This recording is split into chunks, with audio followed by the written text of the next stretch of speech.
We've just entered into his 5th week in this caravan, and I decided it was time for a bit of a change. One thing that's really important when you're in a caravan is space, and we've done a video on how we're trying to maximise his storage areas, and we've got one thing that we bought a couple of days ago, which is a new bed. The other one was solid wood, no springs, no sponginess to it at all, just a long piece of wood on legs with a mattress on. Not comfortable and no good to offer any additional storage. So we popped out and we bought ourselves a divan bed, and we never buy brand new. I just don't think there's any point to it. It seems to me at the moment everything is so overpriced, and there's some really good second-hand shops around here, and they're not second-hand shops as in things that people give away. These shops actually buy things off people, so they get a lot better quality. So I spotted a bed and thought, let's get that ripped out, smashed up and skipped, and we'll get a new one in that's going to offer us a little bit of storage as well. And it only cost us £80 because we already had a mattress, and the mattress we've got is brand new. I'll just give you a quick look at it. So this is the new bed we bought. 1,000 times more comfortable than the one that was originally in here. But the best thing about it is the underdrawer storage. Really big drawers that we've got in there, and we've got 2 either side. So for a bit of extra comfort and the extra storage space, well worth the £80. So as you saw, a really nice, good quality bed, and it also came with the headboard as well. But apart from that, we also wanted a new settee. This one is a new one that I've bought, and this again was a second-hand one. It's a very good quality one, and it's virtually like new. So we went back to that same place and bought this. And this was £200, and that included delivery. But there is one thing that I should have checked. If you remember in his previous videos, we were using a 3-seater cream leather sofa.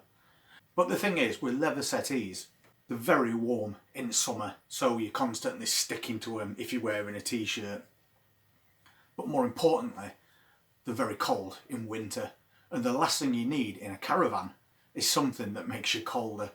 So we decided we don't really need a 3-seater anyway. A 2-seater like this is perfectly fine. So we popped off and we bought this, and they said they'll deliver it, they'll bring it in for us, they'll take the old one out for us, we just need to get rid of it. And I thought that was a pretty good deal, £200 all in. But one thing I didn't consider is, would that 3-seater leather settee go through that door? And why would I even think that? Because it's already in here. So it must have come through the door. But as it turned out, they could not get that settee out of this caravan. It was too tall, it was too wide, it was too big. But as you can see, we have got the new one in, so the other one had to have come out somehow. And the first thing I thought of was maybe it splits, it unbolts, so you can take it out in 2 halves, and then the height is not a problem. But it didn't. If I can't get it out as it is, I'll have to get an hammer and just smash it up in here. So of course, when the guys turned up with the settee, they came in, they looked at the settee, and with one look they said there's no way that's going to fit through that door, because it came into this van another way, and it was through the window. And I didn't realise that round here, if you want a piece of furniture delivering that's too big to go through your door, they'll take the windows out of the caravan to get it in or get something else out. And it's the biggest window on the caravan. And that's the one just behind me. This huge window just there is the one they had to take out, because without doing that, that settee would not have come out. So in order to make that happen, they got what looked like a balsa chisel, a really wide one, and an hammer, and then proceeded to bash that chisel into the gap of that beading so they could prise it open. But with a window that size, and watching somebody attacking it with an hammer and chisel was very scary. That's a double glazed window as well, so very heavy. But in 20 minutes they got that window out. The old settee out the window, the new settee back in and put it all back. Job done. And that was at no extra charge, although I did bung them a bit extra for doing that, because I thought that was pretty amazing.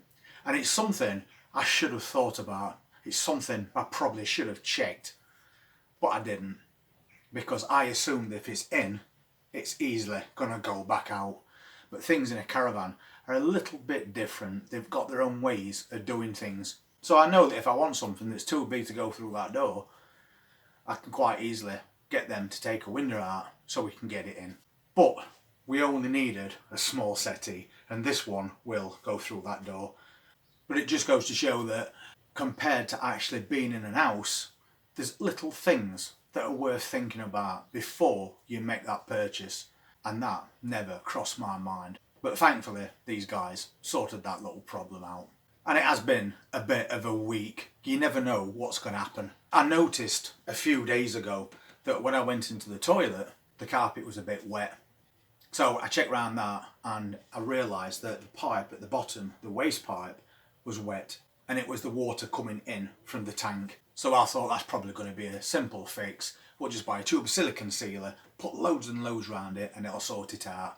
But it didn't. So 3 days later and 2 tubes of silicone sealer, we've still got this leak. So I got a plumber out who looked at it and said you need another pipe, and it's better just to put a brand new piece of piping in. And he's a very cheap plumber as well, because everybody around here also knows him, which is great. Everything at your fingertips. You give them a call, they're here the next day, if not the same, just to help get you sorted out. So he came along, he took the toilet out, he put the new fitting in, and all was good. Until about 4 hours later, after he'd gone, I realised it was still leaking. So he came back out straight away, cleaned it all back down, popped it back in, all resealed, at no extra charge, and went on his way quite happily. The next day, it was leaking again. So it was turning out to be a bit of a nightmare. So the third time he came out, he took the entire thing out, and then on closer inspection, realised that the toilet itself had got an airline crack in it. You could barely see it, and that's where the water was coming from. So we bought a new toilet, and the next day, the guy came back, after his regular work, stripped the whole thing out, put it all back together, and it's been perfect ever since. Another thing I should have checked. That would have saved me a lot of time and silicone sealer, and the guy a lot of time as well, because of what I did covering it in that silicone sealer was masking the actual problem. 5 weeks in this caravan, we've got his new bed sorted with extra storage, we've got his new settee in, and it is a really nice comfortable one, and the toilet is now fixed. So just little things that you wouldn't consider if you was in a regular house. But obviously from now on, I'll be measuring twice and cutting once, as they say. So anyway, thank you so much for being part of the channel. I really appreciate it. And we've probably got a few day trips coming up quite shortly, just to explore around the area and see what it has to offer. And if you're interested in seeing those as well, please hit that subscribe button, press that notifications bell, and I'll see you next time. You all take care.